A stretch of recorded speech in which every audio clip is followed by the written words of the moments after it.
আসসালামু আলাইকুম। সংবাদে আপনাদের সবাইকে স্বাগত জানাচ্ছি। আমি ফিরোজ তোহা। শুরুতেই সংবাদ শিরোনাম। বাংলাদেশের সর্বশেষ গুরুত্বপূর্ণ আপডেট সংবাদে আপনাকে স্বাগত। শুরুতে সংবাদ শিরোনাম, পরে বিস্তারিত। প্রথমে জানাবো আমাদের হাতে থাকা সর্বশেষ গুরুত্বপূর্ণ সবথেকে তাজা আপডেট সংবাদ। নিখোঁজের ৫৭ ঘণ্টা পর জমিয়ত নেতার মরদেহ উদ্ধার। সুনামগঞ্জে নিখোঁজের ৫৭ ঘণ্টা পর জমিয়তে উলামায়ে ইসলাম বাংলাদেশের কেন্দ্রীয় কার্যনির্বাহী সদস্য ও জেলা জমিয়তের সহসভাপতি মাওলানা মোশতাক আহমেদ গাজীনগরীর মরদেহ উদ্ধার করেছে পুলিশ।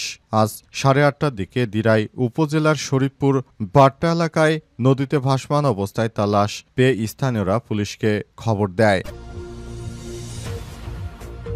এরপর জানাবো কক্সবাজারের বাঁকখালী নদী দখলমুক্ত করতে গিয়ে বাধা, এক্সেভেটর ভাঙচুর, সড়ক অবরোধ। বাঁকখালী নদী উচ্ছেদকে কেন্দ্র করে কক্সবাজার শহরের গুনগাছতলা এলাকায় সড়ক অবরোধ করেছে বিক্ষোভকারীরা। সকাল ১০টার দিকে শহরের নুনিয়াছড়া এলাকায় নদীর অবৈধ দখলদারদের বিরুদ্ধে উচ্ছেদ অভিযান শুরু করে জেলা প্রশাসন ও বিআইডব্লিউটিএ। এ অবস্থায় সেনাবাহিনী এবং পুলিশ সদস্যদের পুরো এলাকাবাসী ঘিরে রেখেছে।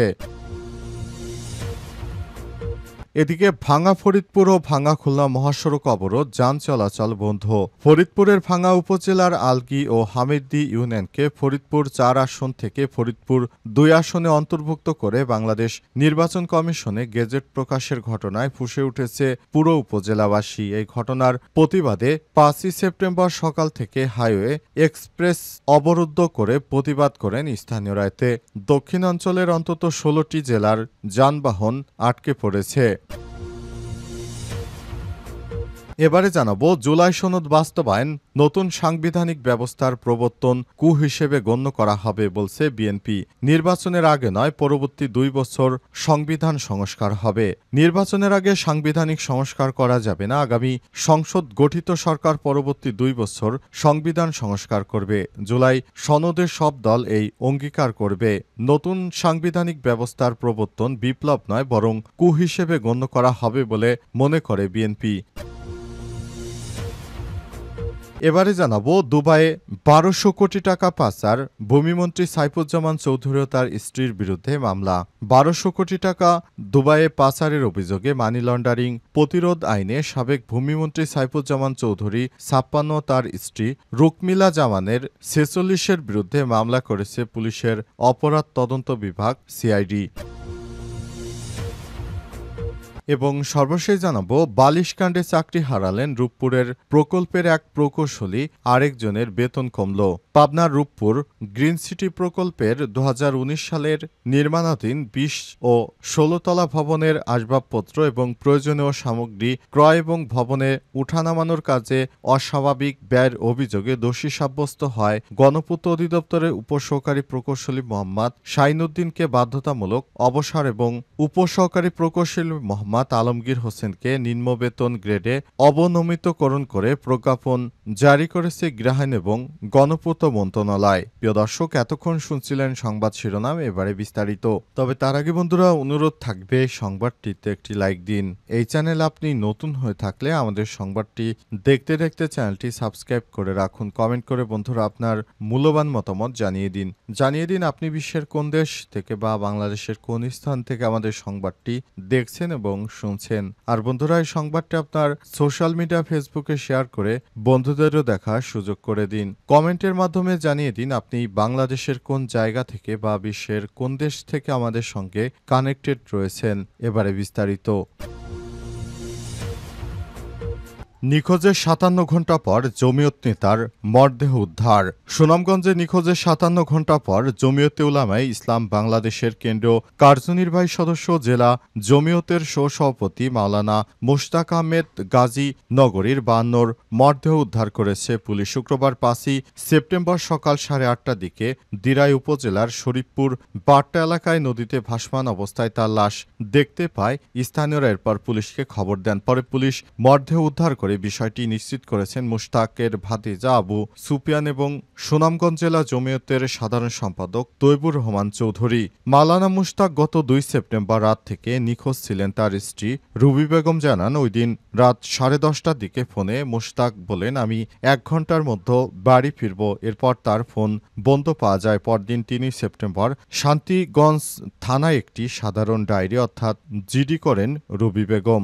জেলা জমিয়তের যুগ্ম সাধারণ সম্পাদক মাওলানা রোকনউদ্দিন জানান, মঙ্গলবার ২ সেপ্টেম্বর রাত 11:20 পর্যন্ত সুনামগঞ্জে দিরাই রাস্তা পয়েন্ট এলাকায় সিসিটিভি ফুটেজে তাকে দেখা গেছে। এরপর থেকে কোনো খোঁজ মেলেনি তার। মাওলানা মুশতাক শান্তিগঞ্জ উপজেলা বড়মোহা দারুল উলুম ইসলামিয়া আরাবিয়া মাদ্রাসার প্রিন্সিপাল এবং পাথরিয়া ইউনিয়নের গাজীনগর গ্রামের বাসিন্দা। তিনি সুনামগঞ্জ ৩ শান্তিগঞ্জ জগন্নাথপুর আসনের জমিয়তের সম্ভাব্য প্রার্থী মাওলানা মোহাম্মদ গাজীনগরীর চাচাতো ভাই। দিরাই থানার ভারপ্রাপ্ত কর্মকর্তা ওসি আব্দুর রাজ্জাক জানান, স্থানীয়দের খবর পেয়ে পুলিশ ঘটনাস্থলে গিয়ে লাশ উদ্ধার করেছে। ময়নাতদন্তের জন্য সুনামগঞ্জের মর্গে লাশ পাঠানো হয়েছে।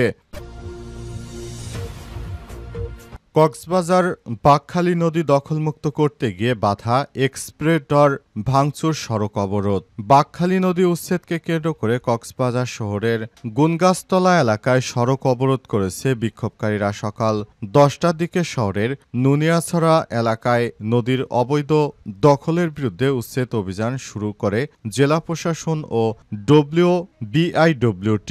এ সময় দখলকৃতরা স্থানীয় লোকজনের সঙ্গে নিয়ে রাস্তায় বিক্ষোভ শুরু করে আগুন দিয়ে টায়ার জ্বালিয়ে দেওয়া হয়। ভাঙচুর করা হয় উচ্ছেদ অভিযানে ব্যবহৃত এক্সকেভেটরটি। পরে পুলিশ ও সেনাবাহিনী ঘটনাস্থলে গেলে তাদের ঘিরে রাখে বিক্ষোভকারীরা।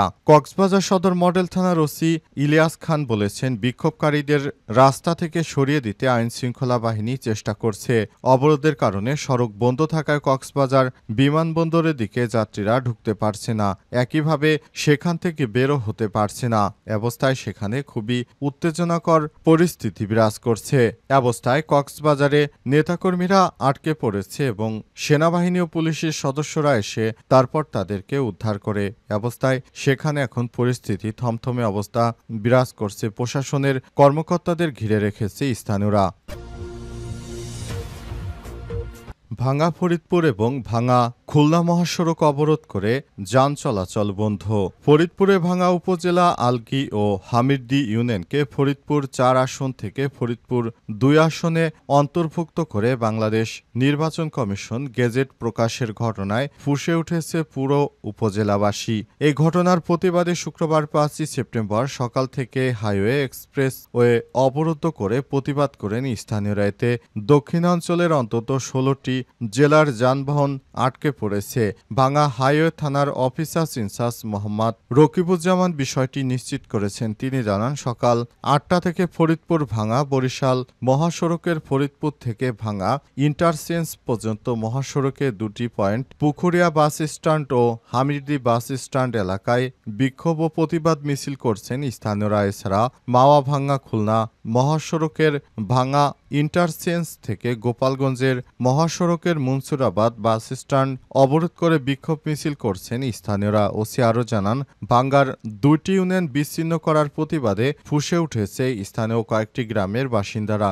স্থানীয়রা পুলিশকে জানিয়েছে তাদের দাবি পূরণ না হওয়া পর্যন্ত তারা মহাসড়ক থেকে সরবেন না। তাদের আন্দোলন চালিয়ে যাওয়ার অধিকার রয়েছে। বিক্ষোভ মিছিলে অংশ নেয় স্থানীয়রা জানান, আমাদের প্রিয় গ্রামকে বিচ্ছিন্ন করে আমাদের মা মাটিকে আলাদা করার ষড়যন্ত্র চলছে। এই ঘটনায় তারা কোনোভাবেই মানবে না। তাদের দাবি পূরণ পুনরায় তাদের গ্রাম ভাঙ্গা উপজেলার সঙ্গে ফিরিয়ে দেওয়া হোক, তা না হলে আগামীতে আরও কঠোর কর্মসূচি পালন করবেন তারা।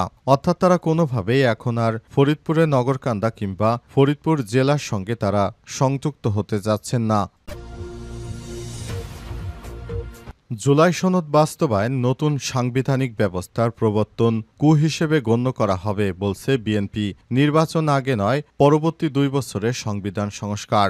নির্বাচনের আগে সাংবিধানিক সংস্কার করা যাবে না। আগামী সংসদ গঠিত সরকার পরবর্তী ২ বছর সংবিধান সংস্কার করবে। জুলাই সনদে সব দল এই অঙ্গীকার করবে। নতুন সাংবিধানিক ব্যবস্থার প্রবর্তন বিপ্লব নয়, হিসেবে গণ্য করা হবে। জুলাই জাতীয় সনদের বাস্তবায়ন পদ্ধতি নিয়ে দেওয়া দেওয়া চিঠিতে এমন মতামত দিয়েছে বিএনপি। গতকাল বৃহস্পতিবার প্রধান উপদেষ্টার নেতৃত্বাধীন জাতীয় ঐক্যমত্য কমিশনে তারা এই মতামত দিয়েছে। গত ১৬ আগস্ট প্রণীত সনদে সমন্বিত খুসরা গতকাল বৃহস্পতিবার জাতীয় সংসদে কমিশনের সভায় চূড়ান্ত করা যায়নি। সভায় সিদ্ধান্ত হয়েছে আগামী রোববার আইন উপদেষ্টা, অ্যাটর্নি জেনারেল এবং বিশেষজ্ঞদের সঙ্গে বৈঠকে সনদের বাস্তবায়ন পদ্ধতি নির্ধারণ করা হবে। বাস্তবায়ন পদ্ধতি যাই হোক, সনদ বাস্তবায়নে আইনি বাধ্যবাধকতা রাখা হবে।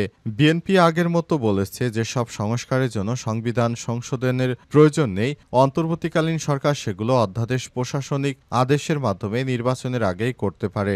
দলটি ডক্টর মোহাম্মদ ইউনূসকে জুলাই সনদের স্বপ্নদ্রষ্টা বলেও চিঠিতে উল্লেখ করেছে। বিএনপির এই মতামতের বিষয়ে কমিশনের কেউ সমকালের কাছে কোনো মন্তব্য করেনি। কমিশন সহসভাপতি অধ্যাপক আলী রিয়াজ সমকালকে শুধু বলেছে সনদের বাস্তবায়ন পদ্ধতি নির্ধারণে সব দলের মতামত পাওয়া গেছে, তা সমন্বয় করছে কমিশন।